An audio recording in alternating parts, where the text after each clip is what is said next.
morning, good afternoon, good evening, wherever you are in the world. My name is Ingram Jones, and I have a special guest with me, a good dear friend, none other than PSB Sports. Pav, how are we doing, brother? Ingram, it's good to hear from you. Happy New Year. Hope you're well. And yeah, PSB Sports and Bayloric TV, man, we're doing this. I'm good. How are you? I'm good. New Year? Yeah, New Year. Happy New Year to you. It's been a good start to the year. How about you? How's the New Year presented itself to you? It's been good. I'm very impressed with your interview with Peter Fury. Oh, look at journalist you. Go on, get in there. Asking the questions. Ooh, look at you. Oh, man.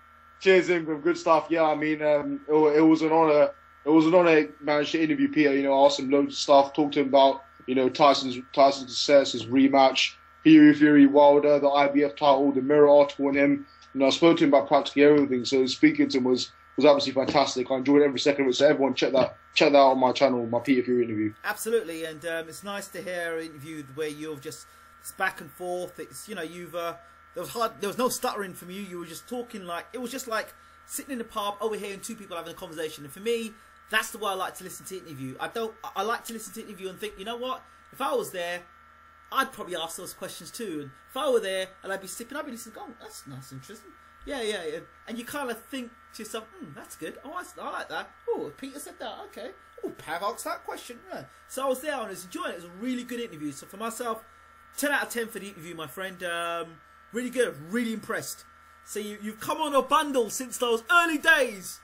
Yeah. When you first started. Remember when you first started? Let's not talk about when you first started. Let's put that to one side. And you're actually smiling now as well. Remember back in the day when you started off?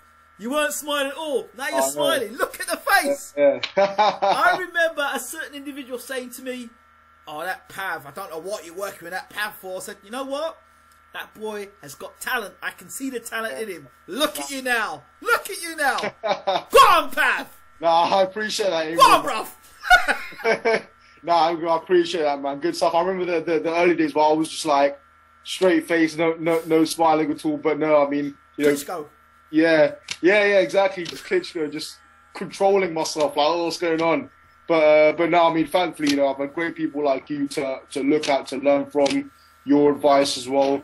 You know, people like Peter have given me their time. It was such a great interview. You know, just having a conversation with him about everything. You know, just speaking to him about, you know, Klitschko's antics outside the ring, from what Huey has done this year to the reason that IBF has stripped him of the title. How is Tyson going to continue, you know, doing his thing now for the next 5 years, and how he's going to cement a legacy? Because, you know, one of the things he said was that he only boxed at 60% in the last fight, and he said that, you know, that was down to like nerves, his first world title fight, and this time he's going to be at 100%, and he wants to cement a legacy with Tyson. So, you know, good stuff from Peter as always. You know, he's an absolute pleasure to talk to. He's a really nice guy, and you know, he always gives good interviews, and he's a boxing man. He loves his boxing. So, you know, it was absolutely awesome. Value for money with Peter Fury every time. No BS. Yeah. Straight talking, and often I get this little this sort of kind of like a meme of Peter Fury going to McDonald's and ordering a Big Mac. He says, I want a Big Mac and I want it now, and I don't want no BS. I want the chips, I want it now, I want it straight, no messing around. No BS here with the Furies. We want it and we want it now. We want it straight. Okay? Yeah. Kind of get those images of him. I'm sure he doesn't do that when he goes to McDonald's, but kind of get those images. I feel you mean. With Peter, what I like for him is that when you ask him a question, he answers it directly, and he gives you a wholehearted response. Because, you know, Ingram, I'm sure you've interviewed people in the past who you've asked a question and, you know, they kind of seem half interested about being there, or you know, sometimes they might come across as though they don't want to be there. But with Peter, he's so passionate about real, genuine guy. So passionate about his nephew and his son doing well in the sport. And, you know, I mean, look what he's just accomplished. His nephew, heavyweight champion of the world, and he's still willing to give guys like me, like, who am I? Do you know what I'm saying? I'm a fan. I love boxing. He's still able to give people like you and me his time. It's just a testament to the Fury family and, you know, who they are as people. You know what I mean? Absolutely, and certainly inspirational figure, character, trainer of the year for me by far. Oh, by far. You know, he's taken on Tyson Fury. If you look at where Tyson Fury was, he saved Tyson Fury's career in one hand, and has taken Fury on the verge of a top 10 ranking. So, you know, I think he should be fight trainer of the year. At least the 2 fighters he's had of at least family members and you know, not being imported from somewhere else. No other names been mentioned of trainers. We'll leave it right there. So yeah, it's yeah. Well, I'm really proud of you, mate. So appreciate that. Keep up the good work. Thank you. And speaking of good working room, I've noticed you've been doing some pretty good stuff in the community recently, my friend. I saw that video you did at the grammar school in Sligo. Ingram Jones, aka Coach Jones, now. I saw them refer to you like Coach Jones is a great guy doing his thing, you know, it really helped the kids out. You know, it was good, man. I saw you doing a thing, you know, teaching kids, you know, girls especially self-defense, teaching kids how to box in the grammar school. I believe you told me you had about like 6 weeks or so with the kids there. Only 6 weeks, yeah. Yeah, teaching them kind of fundamentals of boxing, self-defense, and actually, there's actually all the videos you posted on the teaching of Sligo Grammar School. All the students after the process, actually, yeah, you know what, Coach Jones was great. We appreciated the process. We've learned the arts of self-defense. So how did you get into that? And, you know, what sort of experience was that for you as well? I think more now, I mean, a lot of people don't know that now I'm an ordained minister as well. But I think that's more of ministry for me. That's me going into the communities and not with the Bible in my hand, but more like this, dressed like this. This is how I see my ministry. Dressing like the people that I'm dealing with. No dog collars, none of that business. Meeting the people where they are and just meeting the needs. So going into the community, and that community was a mixture of, you know, Irish, French, Italian, Spanish, different languages. So, you know, the different languages there, and having to now use your coaching experience from one side and be able to communicate and use that stuff, but at the same side being a minister and being able to meet the needs and be able to talk. And there was a young boy in there. He's much taller than myself, a very big lad, big lad. Yeah, his name was Hamish, and I spotted him. I saw him the first day he looked at me. He was looking me up and down, and I said, right, okay. So I said, come over here, lad. And I said, come here. He looked at me, and he hit the pad. He hit the hard pad with your hardest shot. And he went, boom, on the pad. It's okay. I said, now you come closer to me and hold the pad. And I full shot uppercut went, boom, like that to him. And he shuddered from it.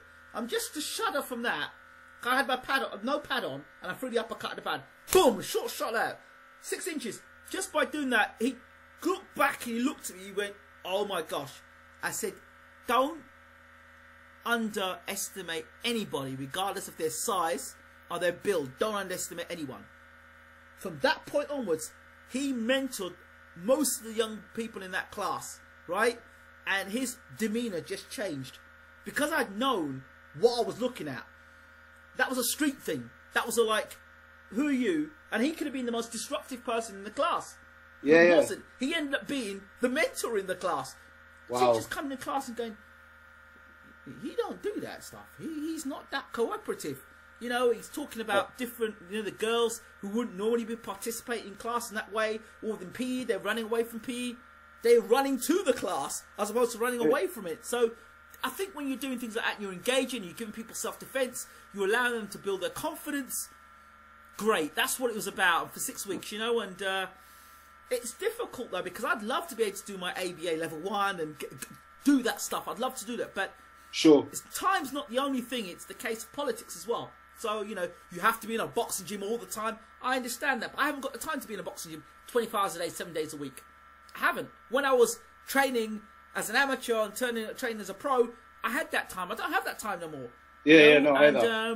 I'd love to be able to do it, and I'd love to be able to work, you know, alongside and learn the trade from someone like a Peter Fury or a James Ytbc or Abel Sanchez, and eventually that is something I do intend to do alongside my ministry, to be able to go to these places and use the sport, not just of boxing, because now I'm also working for Cricket Ireland as well. So I've been between 2 sports, still doing the ministry, still doing the YouTube stuff.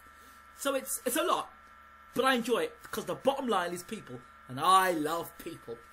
Nah, it's wicked. Good thing about me and you, like, every time we meet up, like, is we always kind of we're like people persons, aren't we? Sort of kind of easy to get along with anyone and everyone. Yep. Welcome in with open arms, and In fact, speaking of the boxing that you did, it's actually amazing how good the goals came on over 6 weeks, right? Because I remember you telling me some of them at first, right, the confidence wasn't great, or maybe all their skills, boxing skills and levels weren't all that.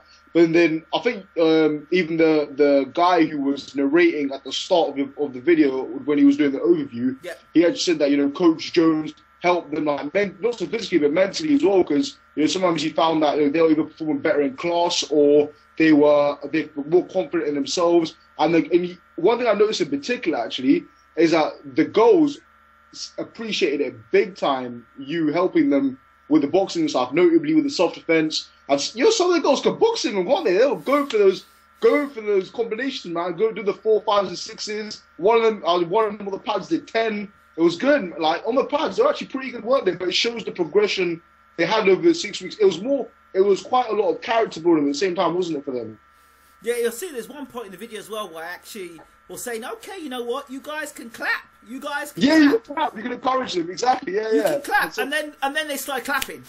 Yeah. And I thought, come on, you're being sarcastic here. You're trying to take the mickey out of me. So I left that in the video to show people that, you know what, it's not just about do as I say, and I'm the coach and you're going to listen. It's more the case of saying, listen, we can have a laugh or we can have a joke, and but at the same time, when business is business, business is business.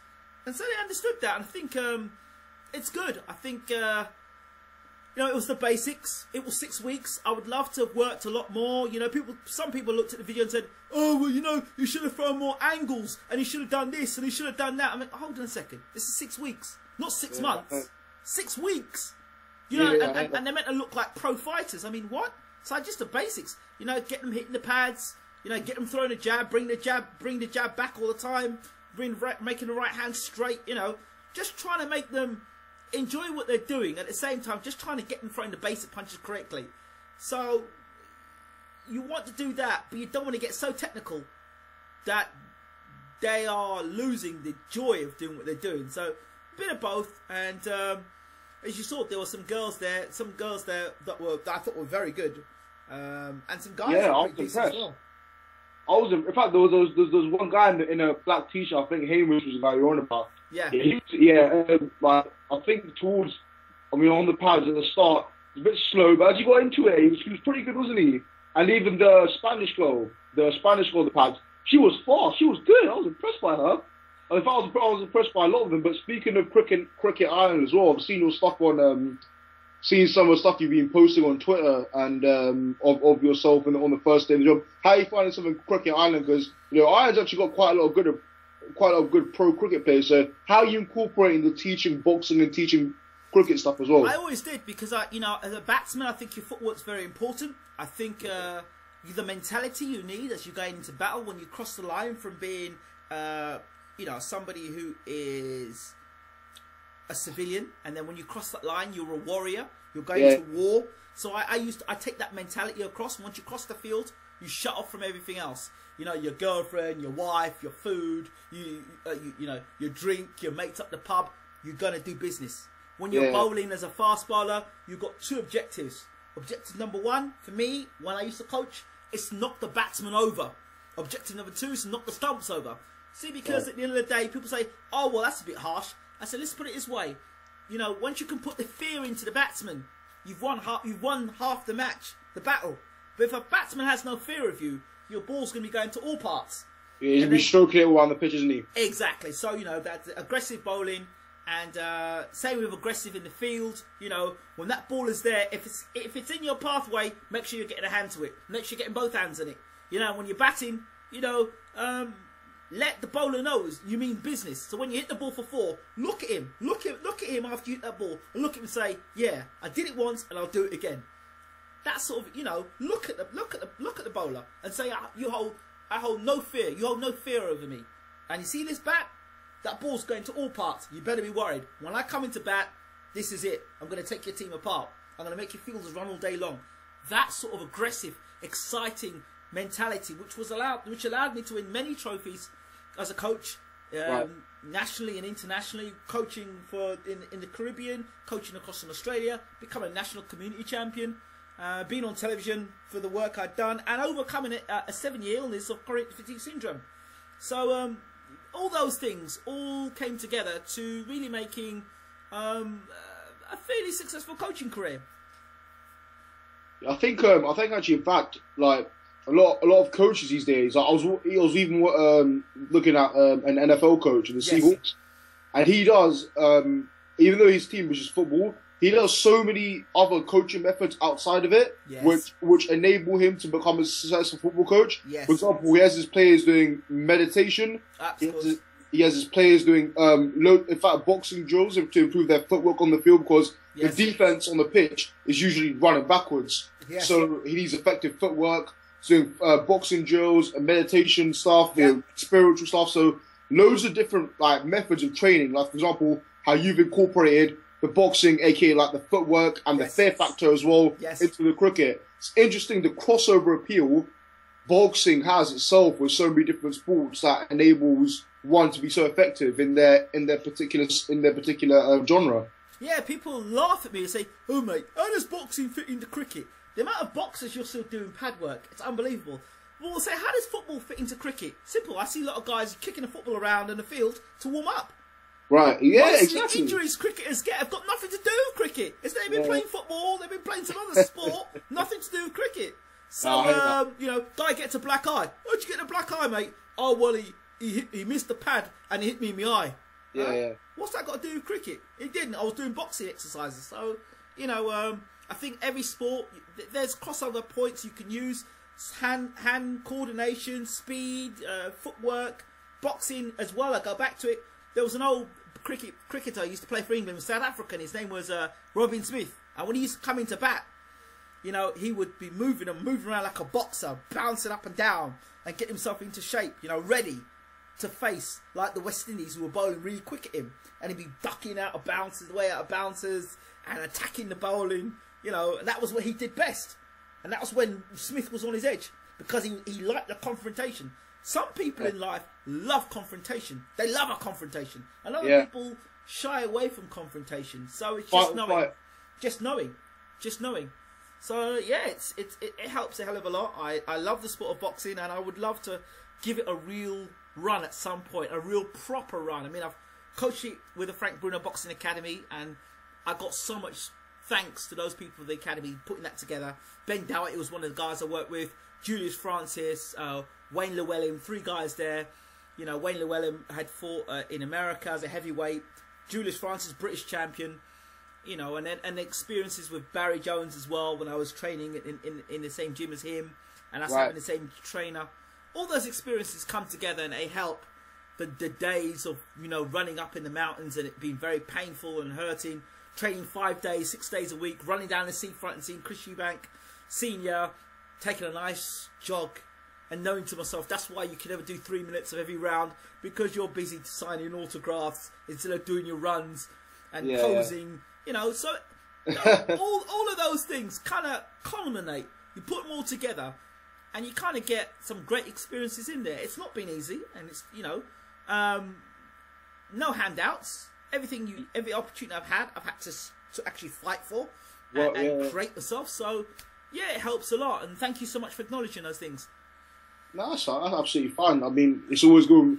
In terms of supporting people in England, one thing that's rife in the YouTube boxing community, not enough YouTube boxing channels support each other. It's kind of like well, obviously we have us two, but I feel like kind of, you know, some YouTube, I'm not saying it to ARV disrespect. I mean, from a personal point of view, I feel like YouTube boxing channels just kind of do their videos, hope to get the most amount of views out of everyone, and then not kind of interact with other boxing channels. Of course, we should interact with other boxing channels. You know, the views and everything. It's about the boxing. It's about expressing your opinions in the boxing and being passionate about what you talk about. And about and not start working with other people. It's only going to help yourself and themselves and get to know people better anyway, isn't it? It seems to be quite. It's interesting you say it. It seems to be quite a trend at the moment that it's good to see one channel battling against another channel. It's like I've got more boxing knowledge than you have, or I don't agree with you that GGG is the greatest fighter of all time. Well, maybe he isn't the greatest fighter of all time. And, you know, but at the end of the day, I mean, the fact that people will go to the ends of the world to prove their point in boxing. Yeah, well, you know what? I know that Harry Greb thought this. I said, were you there? No. But it says in BoxRec that, okay, right, fine. You know, so, okay, fine, fair enough.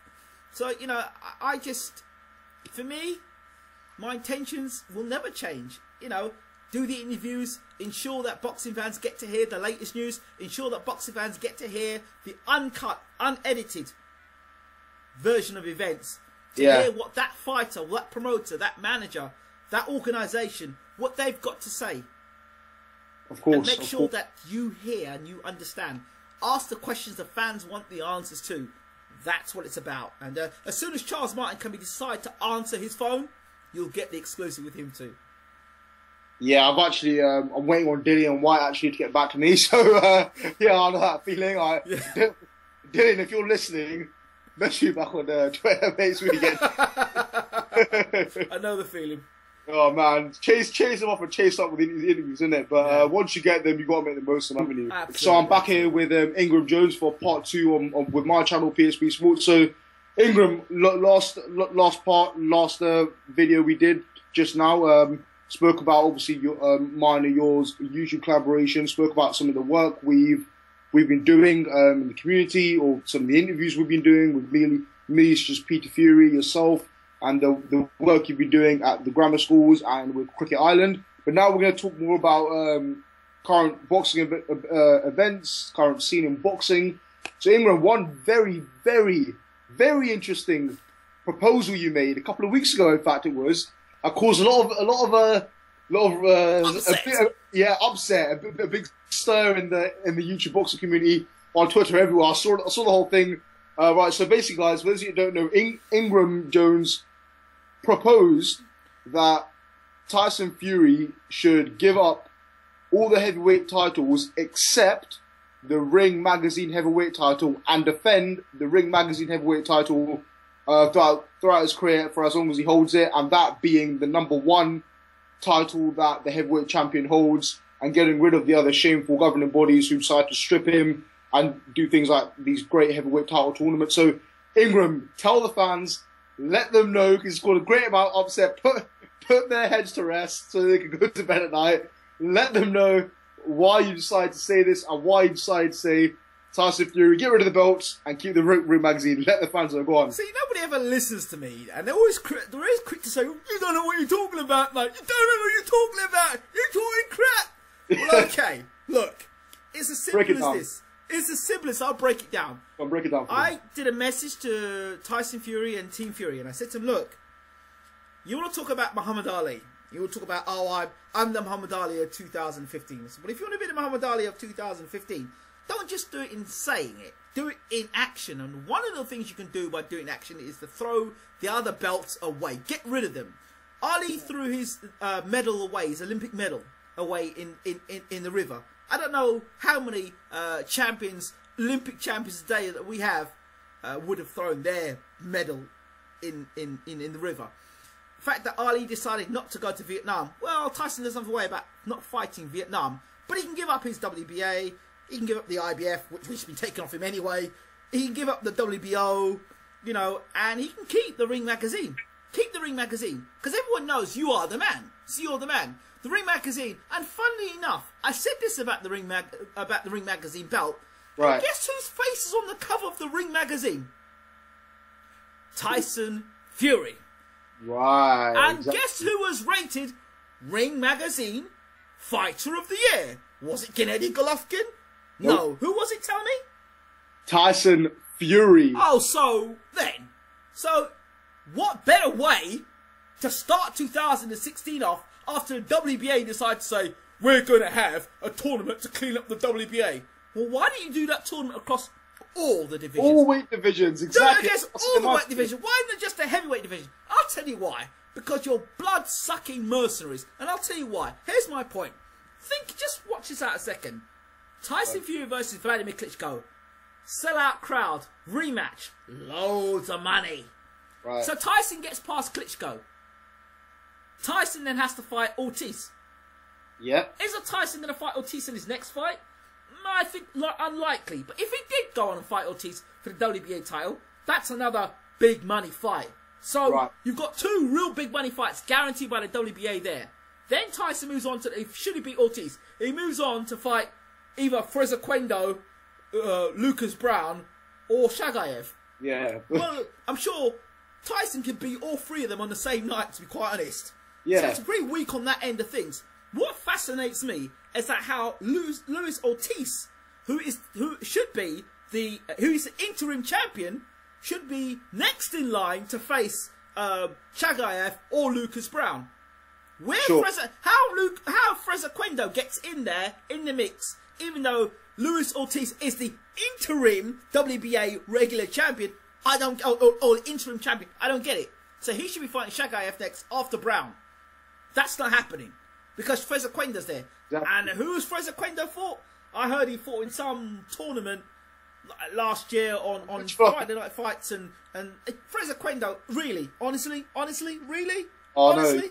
Oh no, it's ridiculous. Well, that's my point. So it goes back to my point. I don't trust the WBO, and another reason why I said what I said is this. I spoke to the WBC Jill Diamond, and she said to me, Jose Suleiman, and then now more recently, Mauricio Suleiman spoke to all the governing bodies, and all the governing bodies agreed on unification, that there'd be one belt. Guess who decided not to be a part of it? The WBO. WBO, okay, cool. WBO, right. So, based on the WBO not wanting to be part of the unification, you can throw them to one side. Then you've got the WBA. Well, look what the WBA have gone and done. The IBF have stripped Tyson. So, what have we got left? WBC and the ring, but the WBC champion's Wilder, so we've got the ring left with Fury. What? You can't tell me that Wilder is the best fighter in the heavyweight division based on what? Steven? Let's see. Duhaupas, Molina, Splitter. And Svilka almost beat him. I mean, you know. Yeah, he had him awkward, didn't he? The southpaw stance causing problems. Let's remember, for the big punch of Deontay Wilder the punch that actually knocked Svilka out, ironically, was a punch that Svilka walked into. He ran into him. Yeah. Guard down. He lost concentration. Guard down. Here you go, Deontay. Boom, knockout. Yeah. So, which is unfortunate. But Ingram, it's funny you say that. I mentioned that in the video on my channel. I've called it WBA announced tournament for Fury. Fury must fight 3 times to be champion. I said the exact same thing in the video on my channel. How on earth have these WBA lot made it a convenient heavyweight title tournament as soon as Tyson Fury becomes champion?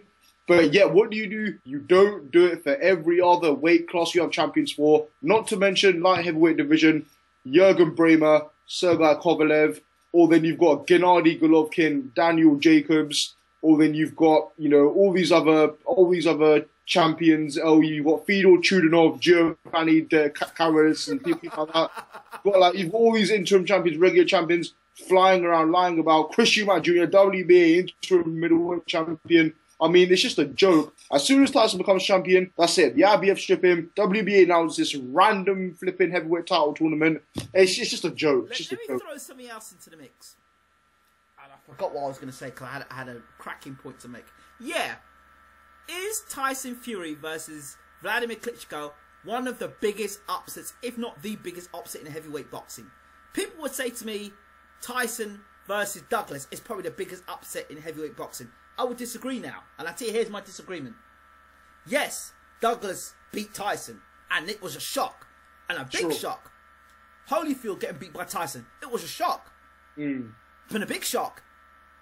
But when have you known a heavyweight champion or undisputed heavyweight champion of the world, or a unified heavyweight champion of the world, beat the long reigning 11-year champion, get beat, and then get stripped only weeks after becoming champion because he wants to defend against the former champion? I don't get that. You get stripped for that first, and then you get stripped for that. Then the WBA do it. Name me who in history has done that. Then look at the upset Tyson's caused among the media. Right. He's upsetting media. Somebody said the WBA have done this because they don't like Tyson's antics, the way he's behaving. The other reason is the IBF. I believe Kathy Duva went and pushed purse bids forward so that Glasgow would get the opportunity to fight for the title. What happened? Charles Martin still beat him and he damaged his leg anyway, so Glasgow's out of the picture. But as far as I'm concerned, Glasgow should have been nowhere near the IBF title belt fight. It should have been either Cunningham should have been there, based on the fact that Cunningham beat Glasgow, on the fact that Malik Scott beat Glasgow, on the fact that Ross Putin beat Glasgow, and Adamek beat Glasgow. So you base all those guys there. Glasgow should be nowhere near. He was based on default, so he lost 4 fights. Glasgow. Correct. So, and Charles Martin's probably like saying, you know what? I'll have it. It ain't my fault. It ain't my fault. It ain't my fault that this guy broke his leg. It ain't my fault. It ain't my fault that the IBF have I didn't strip Tyson Fury. So exactly. What? Hey, listen. You give me an IBF belt, I'm considered a heavyweight champion of the world. What? Listen, I can get an opportunity to cash in here. So, hold on. If you were Charles Martin, would you be happy? Of course, I'll take that belt with both hands. Well, okay. I wouldn't run around saying I'm the best heavyweight in the world. I would say I wouldn't mind unifying and having a fight. But hey, listen. You're going to see money you've never seen before. No matter what happens to Charles Martin now, if he wins the next fight, if he loses the next fight, he's going to see money he's never seen before. A unification fight against Deontay Wilder, is that possible? I think it is possible because I think it adds more money and more interest to the table with the Fury fight, doesn't it? Because then you could say it's WBC and IBF titles against the WBA and WBO for the unification of the heavyweight championship of the world, whereas instead you're missing out the one title if Fury and Wilder fight. So it does add even more to the mix. I actually see either Fury or Wilder getting that IBF belt back, more probably Wilder. And then Fury and Wilder having that huge undisputed unification clash. Although Peter Fury did say to me in the interview he did with me that after they're finished with Klitschko, they categorically want Deontay Wilder next. He said to me personally that negotiations for the Klitschko fight are done. Negotiations are finished. The only thing they're waiting on now negotiations are done is the venue. I said to him, Wembley Stadium. He goes, Wembley Stadium's in the mix. Dubai seems to be in the mix. Allianz Arena in Germany seems to be in the mix. So as soon as they get the venue out, it will be released out to the fans. I think Tyson beats Vladimir again, easier this time in the rematch. And then, or easier or the same way he did it before, but I think he wins regardless. Then, maybe if Wilder in that time gets the IBF belt, or but Peter Fury categorically said that Wilder is next, as long as he comes through Klitschko. Wilder is a vulnerable champion at this minute in time. Very vulnerable. Very vulnerable. He's got to get past Povetkin. And I think Povetkin will cause him problems. If he starts bouncing around the ring and putting himself in corners and putting his hands up in the air when he's getting back straight up against the ropes and not being able to block a jab, he's going to have problems against Povetkin, that's for sure. I don't see Wilder Fury happening. Unless Wilder does a swerve, I don't see the fight happening in 2016, to be honest. So I think if it happens... Is that on Fury's side or Wilder side, do you think? Wilder side of things. As for Fury, the rematch may be more difficult than the first fight. And here's my reasoning. I first thought, Fury's going to go out there and do a number and knock him out. I think the second fight's more difficult. This time, Klitschko's going to throw everything at Fury. If you go back and look at the last 2 rounds of that fight, those are the 2 best rounds of the fight. And if you look at the last round in particular, Klitschko landed a lot more punches than Tyson Fury. That's right, he did. If the fight starts from round 12, I do believe it's anyone's fight. Simply because it's heavyweight boxing. The favourite starts with Fury, absolutely. Overwhelming favourite. But it's heavyweight boxing. This is the one division that one punch can change it. And Klitschko can punch. The only question about Vladimir Klitschko is his legacy is seriously in question.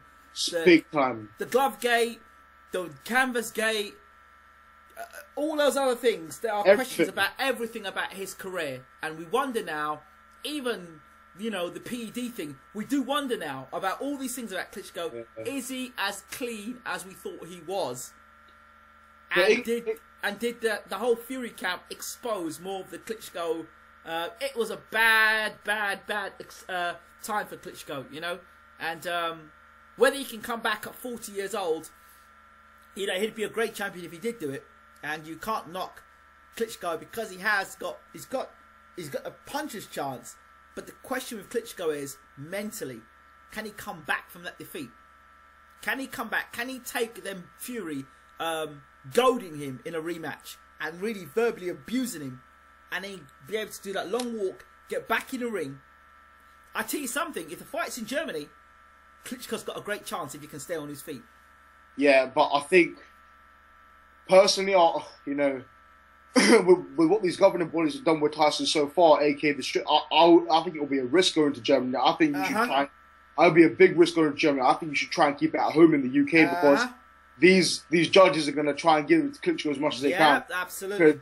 They don't want Fury being champion whatsoever. But you know, I think Fury needs home advantage this time because are they going to let him keep all the titles? Do they want that? But Ingram, speaking of Klitschko and his legacy, right? I put this to Peter as well, and you know, for someone who's been champion 11 years, right? I mean, really, do you really have to put that much sponge in the ring? Are you that insecure? Really, do you have to shave the sides of your head? Really, do you have to make yourself 6'9" at the weigh-in? Really, do you have to lie about your opponent's weight? Really, do you have to give your opponent gloves where his thumb's sticking out? Really, do you have to try out all these antics outside the ring when surely you should be a great champion of the world? According to a lot of people, Vladimir Klitschko was better than Ali. He was the greatest heavyweight with some sliced bread, and he was in great shape. He was ready. But Tyson said he was an old man before the fight. Now he's an old man in a rematch, and he was over the hill. Make your mind up, people. Also, really, hold on, hear me out. Really. Is Vladimir Klitschko at 39 years old really that ripped?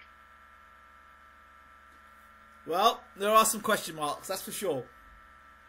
Because if you look at what he looks like before training camp starts, and you look at what he looks like a couple of weeks from training camp, man, if flipping it was like used to build muscle, I'd be doing the same thing. But you know, it is what it is, isn't it? All these veins popping out, your eyeballs out there, you focus like that. You know, your arms are all big. You're all ripped now all of a sudden. Your face is looking all lean. At 39 years old, I mean, if you look at the way Vitali looked at 39, it was nothing like Vladimir whatsoever, was it? And they've got pretty similar genetics, as they are brothers. So that's one very interesting thing I was thinking about with Vladimir, with the whole Peds thing. Every advantage possible. For him, yeah, because really, Ingram, the way Tyson picked him apart at both the press conferences just made you realise how mentally insecure Klitschko actually is. He always was mentally insecure. Always was. And all these out-of-ring antics just prove it as well. He's got to have every little thing in his favour. And mentally, I reckon, you're right, the rematch will be harder for Tyson in the sense that he's lost the surprise factor. The surprise factor's gone because Klitschko wasn't expecting what he got with Tyson, so he was surprised. And for some reason, neither was the rest of the world. But, I mean, me and you always thought that Tyson would beat him anyway. I mean, I wasn't so shocked. When he won, I was like, woohoo, he's done it. But I wasn't like, whoa, shock of the year. Do you know what I mean? Upset of the year. Well, yeah. It's upset so many people on so many different levels. The upset has gone, right, over to the BBC Sports Personality of the Year. It's gone. Which is probably rigged, by the way. Pardon? But the votes for that were probably rigged. Rigged, oh yeah, of course. Because Andy Murray, if you haven't realised, has got no personality, and he won a Davis Cup. He won it with his brother, didn't he? He lost all the majors, flopped in Wimbledon, US Open nothing, Australian Open nothing, French Open nothing. Yeah, you win the Davis Cup, but mate, Tyson Fury became heavyweight champion of the world, for God's sake. Yeah, that's much bigger. I know. But you know, just getting this hill. Like, what did she do in 20? Yeah, she was a 2012 gold medalist, but 2015, what did she do? Come on. Yeah. And who was second? Kevin Sinfield, the Leeds Rhinos guy. I mean, every other year when they win the flipping Super League, they won the Super League, but what is a Rugby Super League? It's nothing compared to the Rugby Union. Yeah. Every single year they win the Super League, Leeds Rhinos mostly. Yeah. He never gets put up for a nomination then. And out of nowhere, absolutely nowhere, in second place, Kevin Sinfield. Really? And also, who would think Kevin Sinfield would actually get ahead of Jessica Ennis when she's like a national treasure? That just shows you how stupid the vote was and how it doesn't make sense. But people who's got sense won't bother watching the sports personality anymore. Yeah, it was rigged. Totally rigged. Fury won. With all the support he had on social media, with all the people who hated him before, now all of a sudden wanting to be fanboys, love him. You know, voting for him. We know what the BBC's about, but they're the biggest hypocrites there are out there. You know, you look at the paedophile rings they've got inside the BBC. Let's not go there. Let's leave BBC right where they are. Exactly. But you know, speaking of the rematch, I mean, you know, look at rounds 10 to 12. Look at rounds 10 to 12, and I hope Peter Free looks at rounds 10 to 12 of that fight, especially round 12. I think you will, but you know, like I said, the surprise factor's gone with Tyson in terms of Klitschko, because you know, I think Klitschko even said Tyson's movement, his awkwardness, his unpredictability, his reach, his height, his range, all that confused him. All that was like, whoa, I can't get to this guy. Yeah, this so if he's got any sense, he'll get rid of Banks and he'll bring Bashir in. If he's got any damn sense. Simple. Yeah, I said to Bashir, listen, I told him, listen, I wouldn't touch Klitschko with a barge pole. Why would you want to touch Klitschko? If Klitschko gets knocked out now, you're the trainer that trained him. Why do you want to ruin your legacy for that? He didn't think you were good enough, you know, in the great days. So why do you want to go? Why does he want you to train him now when he's, you know, on his last legs? For what? Stick with Usyk and stay the assistant coach. Stick with Alexander Usyk. Stay the assistant coach. That's it. That's it.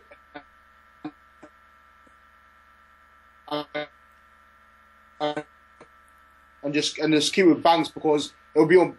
Jonathan Banks hasn't been a good run, has he? Lost with White, lost with Klitschko within 2 weeks. Hasn't been great for him, has it, Jonathan Banks? It's bringing into question of how great he is a trainer, isn't it?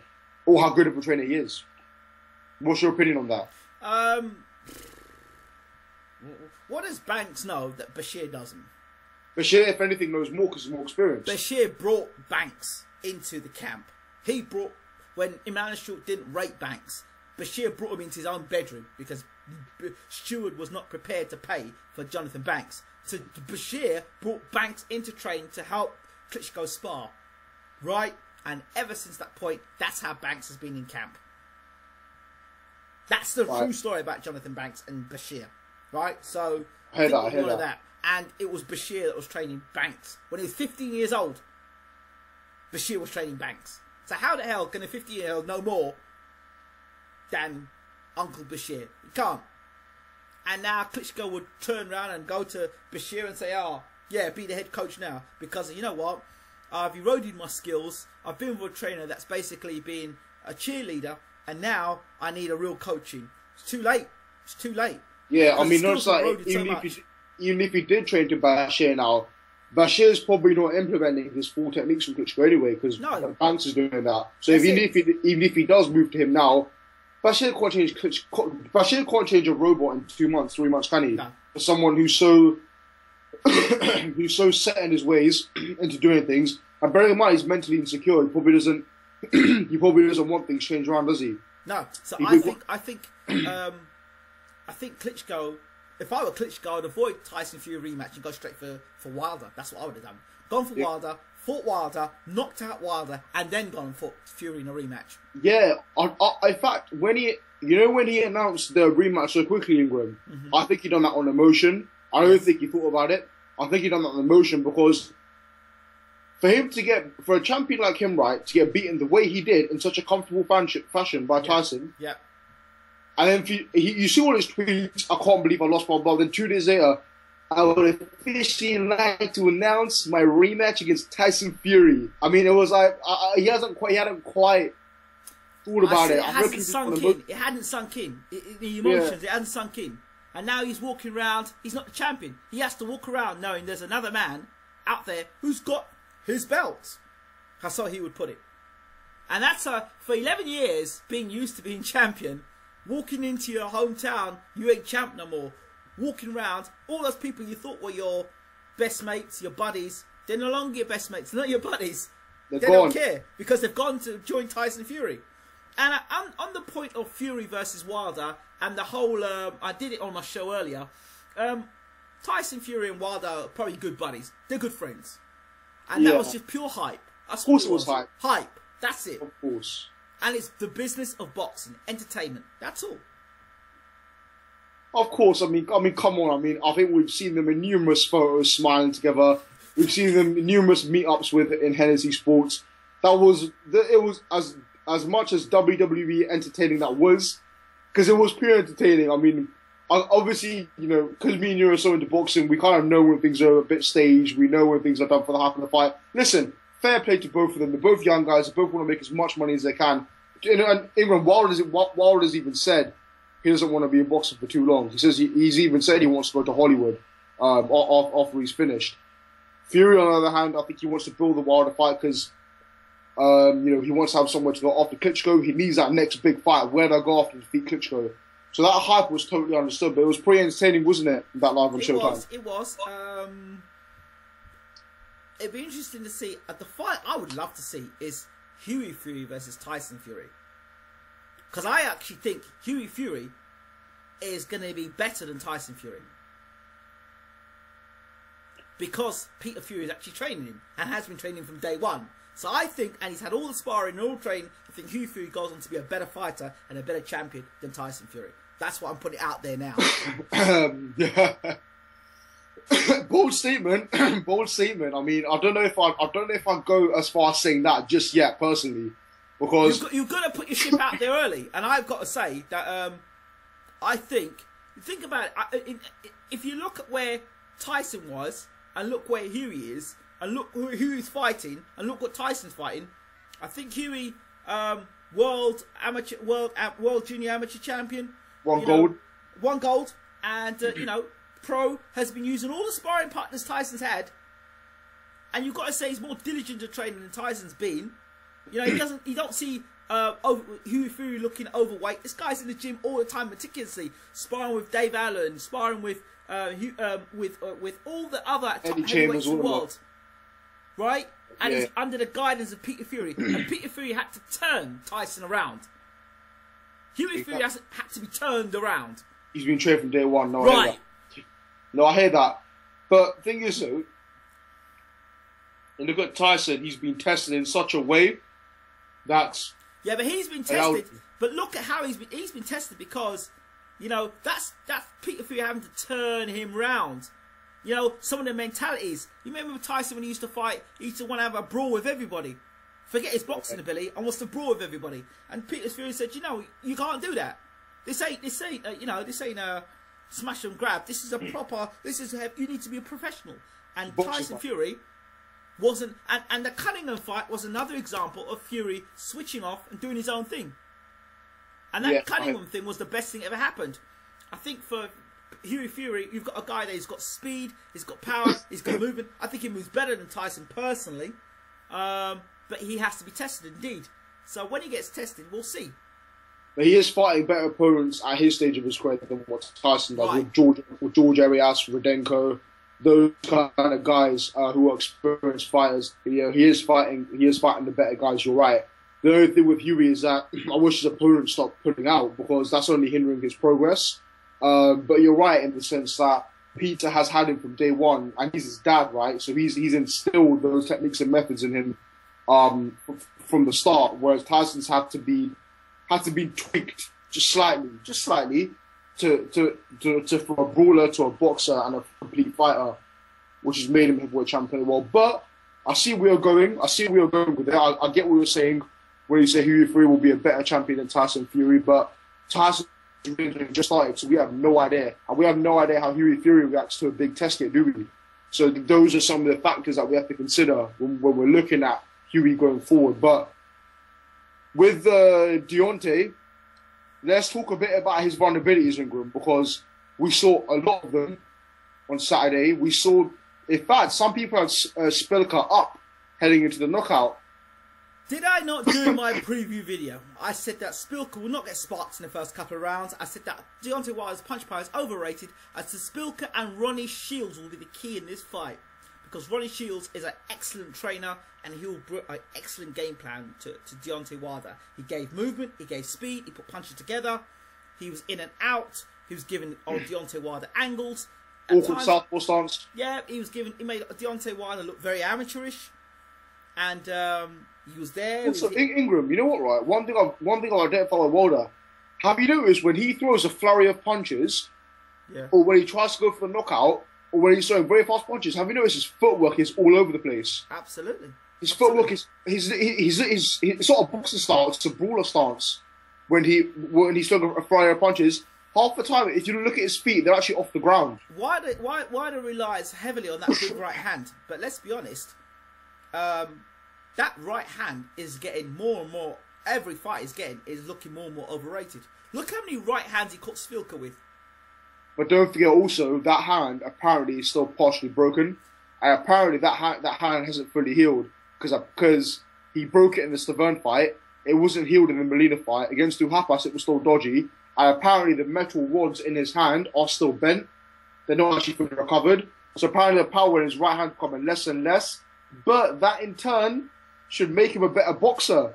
He should turn to his boxing more, control the fight with his jab like he did with Stavern, switch things up if he needs to, and don't be so reliant on the right hand, and get better sparring partners. And his trainer, I don't know, J. Diaz, I'm not really convinced by his trainer either.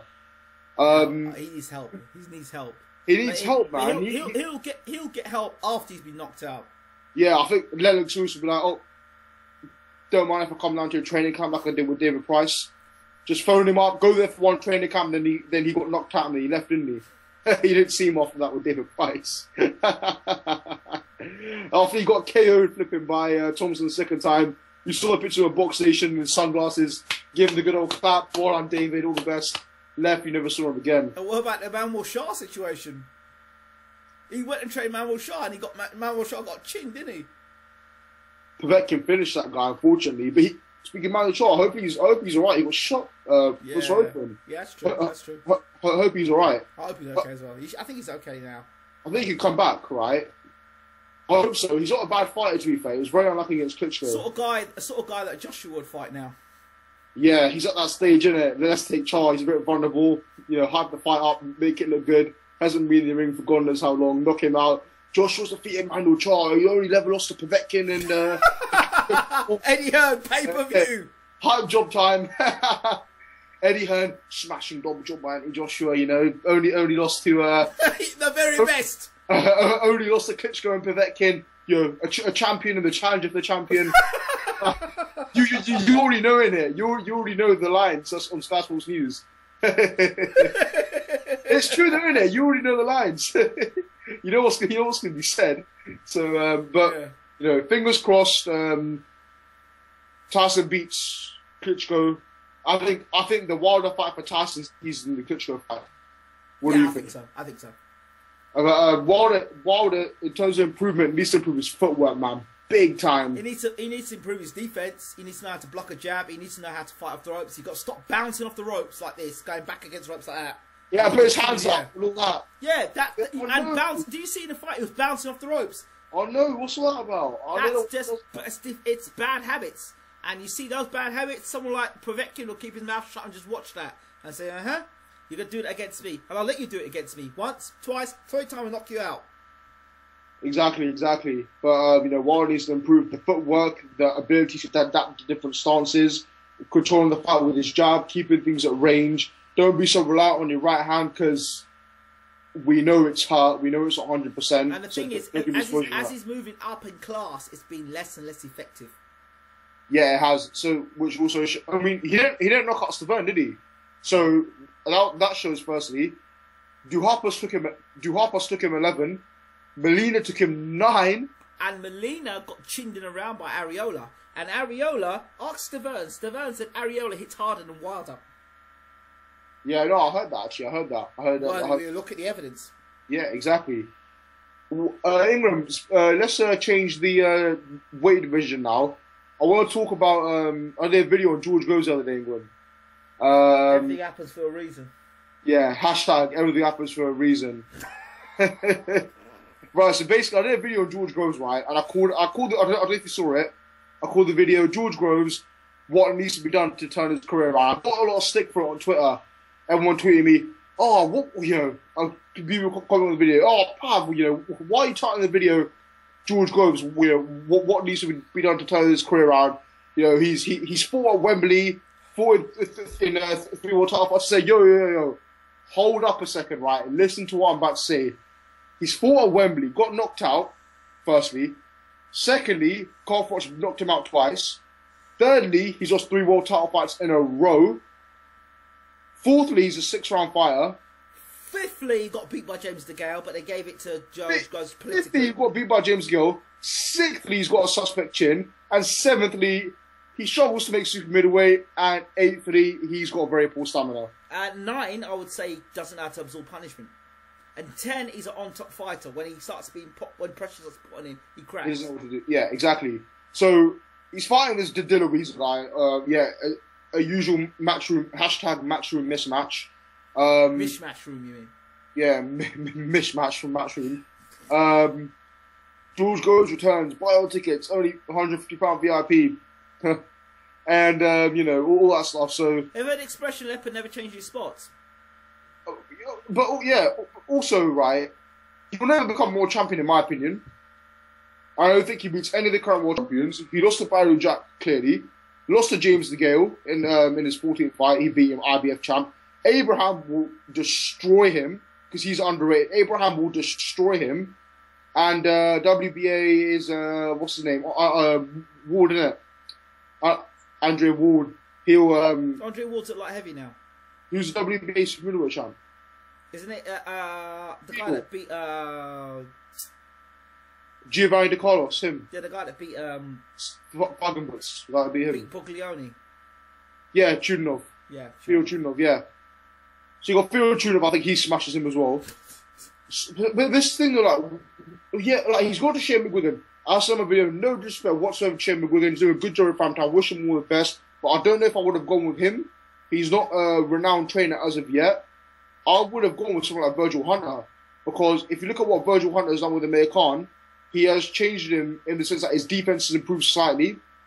When he launches attacks and is on his offensive attacks, he's not so wayward. He's thinking more. He knows when he attacks when to stop and to pull back. Listen. George Groves is not going to get any better. He's shot his load. That's it. No more for George Groves. He's finished. He's not world level. Look at the cool guy. He bloody looks like he's 40. Forget George Groves. He's finished. He never was world class. When the opportunity had to, the opportunity had to be world class, he jumped at the wrong time and he left his trainer. The opportunity had to be world class was with Adam Booth, and he just wants to do his own thing. He hasn't got a world class mindset. He thinks he's world class, but he hasn't got a world class mindset. And you saw, I said to everyone Badou Jack would beat him, and I said Badou Jack would beat him and he wouldn't be a problem. I said don't be surprised if Badou Jack don't drop Groves in this fight as well. And he did just that. Groves is overrated. Who has George Groves beat? Who has he beat? Name me one world-class fighter George Groves has beaten. He beat DeGale. Really? He didn't beat DeGale. He lost okay, so name me one world-class fighter that George Groves has beaten. All these people that jump on the George Groves bandwagon, who has he beaten? He's beaten absolutely nobody. And when he stepped up in class, he either got knocked out or beaten comfortably. That's it. Let's leave it as that. I don't want to talk no more George Groves because that's it. Alright, good stuff. George Groves should become the king of the 3-rounders. He should go and fight a prize fight. He's a prize fighter champion. That's what he is. Stay there. And I tell you what, I'd even give Callum Smith a chance against George Groves. Oh, I think Callum Smith will actually beat George Groves. All he's got to do is keep it at range, jab him to death. He's going to smoke my opinion for Smith.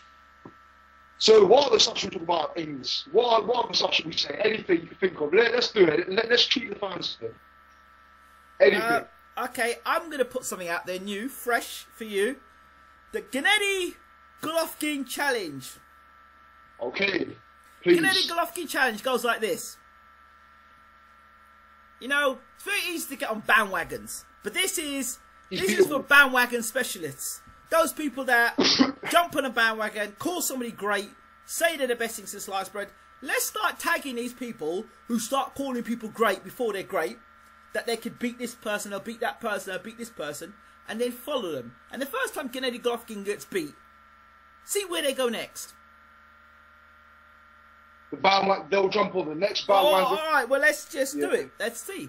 That's the Gennady Golovkin bandwagon. So I say, call out people. Think Gennady Golovkin's the best thing since sliced bread, and you think he can beat the middleweights, the super middleweights, and the light heavyweights, go ahead. Let's hear you say it. If you think he can beat Marvin Hagler, say it. If you think he can beat Sugar Ray Leonard, say it. If you think he can beat Nigel Benn, say it.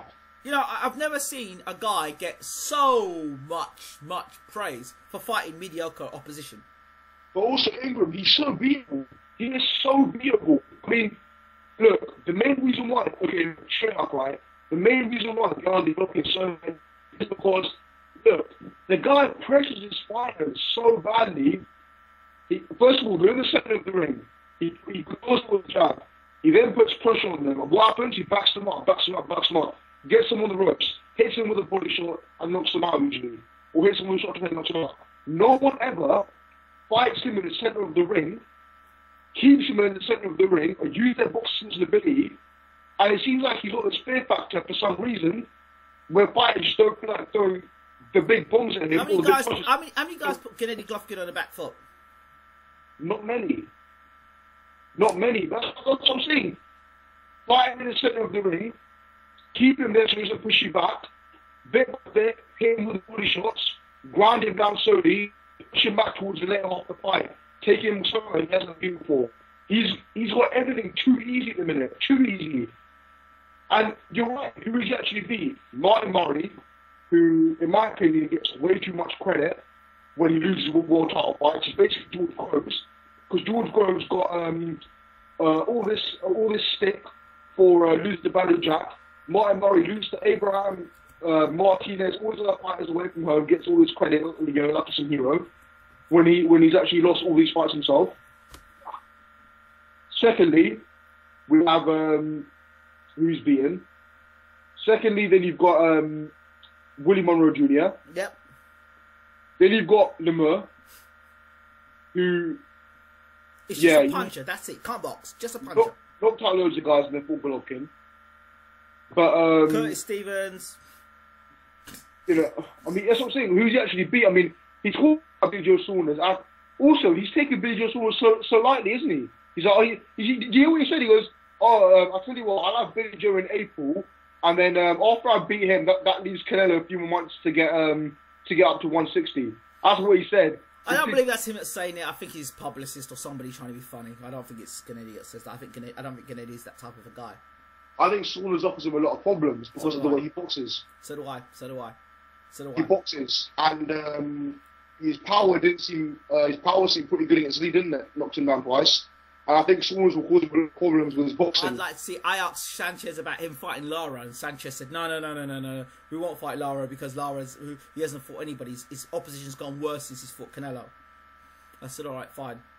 And also, with the Saunders fight, go looking for Saunders. Because Billy Joe will want him to come onto him and box him and pick him off. Andrade. That's a good fight. Andrade versus Golovkin. That's a good fight. I like that fight. So do I think Andrade offers him problems. That kid's got power. He can box and he's very talented. I think Andrade, Saunders, and Canelo will cause Golovkin some sort of problems. What about Lara? Even Eric Sandy, Lara will cause him problems. But wait, Canelo beat Lara. Am I correct? Well, Canelo got the decision. But it wasn't so clear cut. No. But even Lara causing problems because Lara's got speed. Lara's got a bit of power here and there. Listen, he stopped Zavik, which Thurman went 12 rounds with. Exactly. So I think those are the five: Saunders, Canelo, Lara, Demetrius Andrade, and there'll probably be other middleweights up and coming who could be. How about Daniel Jacobs? You think he can cause a problem? I'd love to see that fight. Because even with the Jacobs Quillen fight, Jacobs' power must be underrated in the sense that it was the first round he knocked him out. So Quillen must have been fresh. Quillen shit himself. That's what happened. Quillen shit himself. He knew that Jacobs was going to beat him. Right. You could see it in his eyes. Look at the first round. He looked terrified. Yeah, he looked terrified. I know. At the start of the fight, he was like. But he always fights terrified, though. He always fights terrified. First loss of his career, though. Yeah, well, he always fights terrified. Yeah, no, I hear that. But listen, Ingram, it's been good chatting to you, my friend. You too. It's been good to meet up again. Guys, hope you all enjoy this video with me and Ingram. Do check our channels out: PSB Sports, Bayloric TV boxing channel, Bayloric Worldwide TV. You know, a lot of topics discussed here. Do comment in the section below and get out both of us on Twitter as well. Ingram, thanks a lot, and we'll catch up soon, my friend. Before I finish, guys, don't forget to rate, subscribe, leave your comments, share the post, share the love, and don't forget to subscribe to PSB Sports. Good stuff, Ingram, and you as well. All the best, my friend. Take care. Take care, buddy. Have a good night. Bye-bye. Bye-bye.